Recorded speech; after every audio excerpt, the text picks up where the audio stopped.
Wedged at the heart of the busy and historical Jalan Tun Tan Cheng Lok stands a greyish, old-school complex that easily gets lost amongst the hustle and bustle of the surrounding touristy chaos. But guys, don't let its boring exterior fool you. Behind the dull facade unveils a mall that is anything but dull, featuring Pinoy food, Pinoy snacks, and Pinoys dancing heartily to the music blaring at the background like nobody's business. Oh yeah, the dance, it's very common in this mall. What's up guys, Brian Goware here, welcome back to the channel, and today we are at downtown KL to check out if Kota Raya complex is dead or alive. Let's go! To understand Kota Raya, you gotta understand its neighbors. It's facing intense punches combo from its two major competitors. At one side, you have the Central Market, that's more of an artsy, niche mall. And then opposite to it, you have the Chinatown or Petaling Street. Both are tourist hotspots. And then you have Kotaraya, a place that, well, not to say tourists, some say even Malaysians have never heard of. So, can Kotaraya be like Manny Pacquiao, fighting back against those punches combo from its two major competitors? We are literally just a stone's throw away from Petaling Street, a place that's been a trading hub for over a century. The surrounding area is a hive of activity, a magnet for tourists and locals alike. It's literally filled with budget hotels, hostels, and a constant flow of foot traffic and the real traffic. Just, you can hear horns blaring at the background every single minute. This isn't just a mall, it's the commercial heart for a lot of people living and visiting this part of the city. So, will Kota Raya win out? Well, before we explore further, let's explore its background and start with a grandfather's story. Kota Raya complex was built in the 1960s. It was one of the landmarks of the then developing Kuala Lumpur urban area, once the pride and joy of the city. All the way up to the 90s. It was a shopping destination frequented by many for budget shopping and for young adults. But come the 90s, as more and more newer, glitzier malls started sprouting out, Kota Raya began to lose its charms, just like the older malls that we have explored before, like Pertama Complex or Campbell Complex. Guys, have you ever wondered why Petaling Street is called Chi Cheong Kai? Petaling Street was a trading hub for the then Chinese settlers and tin miners back in the 19th century. And the name stems from a tapioca factory owned by the influential Yap Aloy, and that was how Chi Cheong Kai, not Chi Cheong Fan, meaning Tapioca Street, was born. Like Kota Raya and its surroundings, the original Chinese traders in both Kota Raya and Petaling Street moved on to greener pastures. And the vacuum that followed, it was filled by migrant workers who have moved to Malaysia for better opportunities. That's why today you can see a lot of migrant workers not just in Kota Raya itself, but the nearby places, mainly South Indians mixed with European and East Asian tourists. Then you have Nepalis, and then of course the Filipino community. That's right, it's literally like a united nation out here. Now, we can't talk about Kota Raya without addressing its dark past. A tense atmosphere hung over Kota Raya Mall in December 2015. It all started with a consumer complaint a man was allegedly scammed out of thousands of ringgit while trying to buy mobile phones. The incident went viral and caught the attention of the Malaysian Muslim Consumers Associations, or PPIM. On one particular afternoon, PPIM held a press conference outside a shop in the mall, urging traders to refund customers who had been cheated. While their message was simple, which was about consumer rights, unfortunately, the situation was about to turn. Shortly after the press conference, a group of about 20 men, armed with sticks and helmets, stormed the shop. They demanded refunds and a massive brawl erupted, leaving 2 people injured and the shop's furniture smashed. Police later confirmed that this was a separate group and not related to PPIM, who had maintained their focus on consumer justice. Alright, enough about the depressing part. Let's get into the exciting part, shall we? First impression, getting into the mall. This place is a world apart from the gleaming white marble Suria KLCC or Pavilion. The low ceiling, narrow corridors, shops which are too small for their size, all the hallmarks of the architecture of 60s, 70s buildings. Hey, this is the Pavilion of the 70s. Walking here, it gives us a very old school vibe, yet despite its somewhat run-down condition, the place is pretty much alive.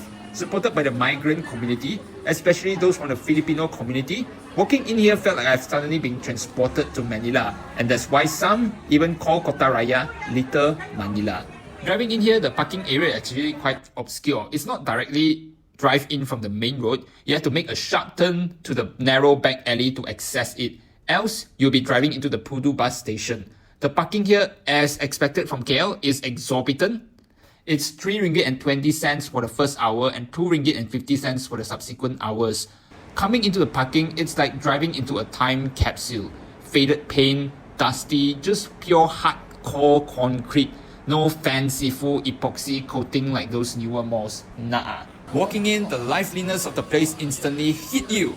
It's a bazaar, a marketplace, a melting pot of cultures. This isn't where you come for high-end brands. Hey, that one you can go to Pavilion lah. This is where you come for an authentic, no-frills experience. You'll find everything from hand-stitched garments and traditional remedies and food to the latest budget smartphones. The mall stretches for 5 levels, and like any old malls, the floor plan can be quite confusing because you have corridors of shops at the front, at the back, and perhaps anywhere they can find space to squeeze in. It has a huge grand entrance with all the classic signs of migrant-frequented mall, them sitting on the stairs, chatting, having a puff, or talking through their phones. The ground floor is more of a tech area, few shops selling old school techs and a few mobile shops here frequented by migrants. But generally the mall here is just filled with cafes serving Filipino food, from those that are like normal Zap Farm stores and Filipino kuehs to more atas cafe vibe stores like Itza Pinoy. Not sure if I pronounce it correctly. Please correct me down in the comment section down below if I don't.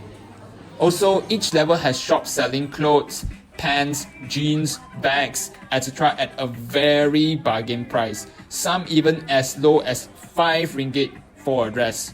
Wow! A dress for less than my lunch and less than my dessert. Worth it!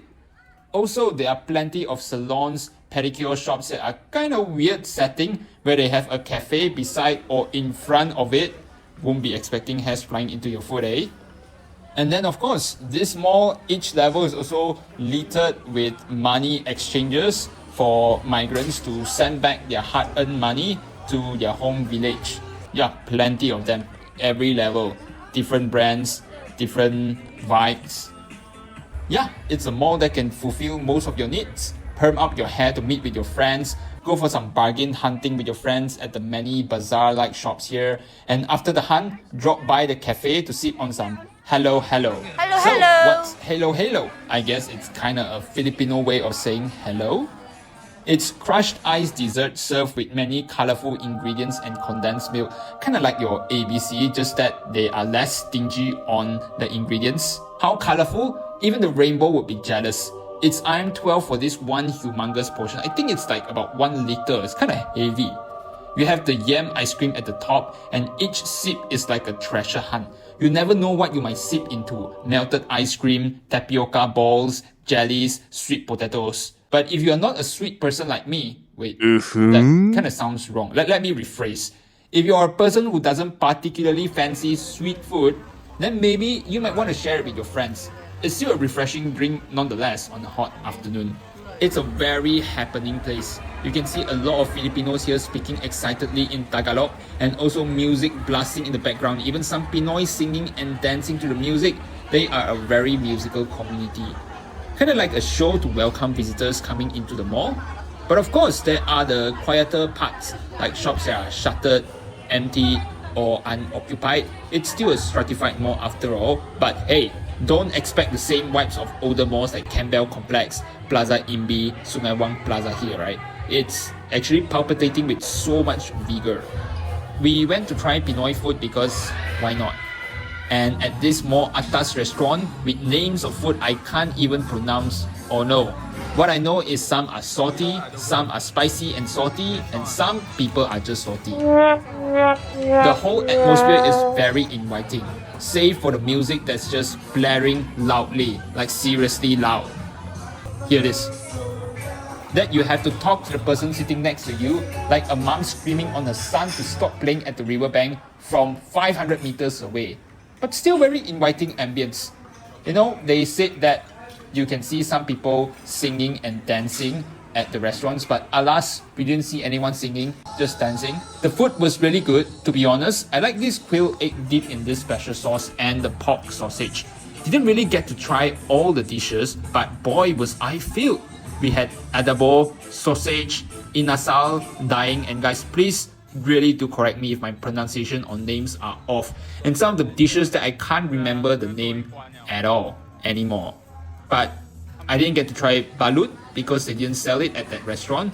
But all in all, I gotta give this place a 4 out of 5 star. Really delicious food and friendly staff.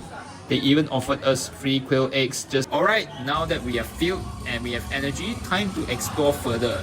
There are bars on level 3 which are already pumping with music despite it being only 3 p.m.